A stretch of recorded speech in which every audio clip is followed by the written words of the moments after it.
ያው ዛሬ ማሳያችሁ ደግሞ ሰፋ ያለ ሳሎን ያለው ቤት ነው። እንደምታዩት ሳሎናችን ነው ይሄ። እዚህ ጋር ደግሞ ያው ደስ የሚል ቪው አለ። ቤረር ኳስ ሜዳው ነው። ወደ 4 ኪሎ እና ወደ መገናኛ የሚወስደው ነው። እዚህ ጋር የምናየው ክችናችን አለ ማለት ነው። እዚህ ጋር ደግሞ የሰራተኛ ክፍሉ አለ።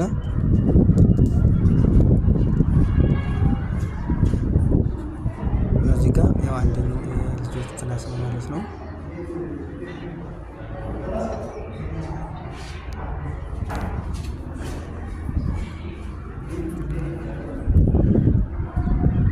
እዚህ ጋር ደግሞ ኮመን ባዝሩማችን አለ ማለት ነው። እዚህ ጋር ደግሞ ማስተር ቤድሩሙ ማለት ነው። የማስተር ቤድሩሙ ያው ባዝሩም አለው ማለት ነው። እዚህ ጋር ደግሞ ያው ደስ የሚል ባልከኒ አለው።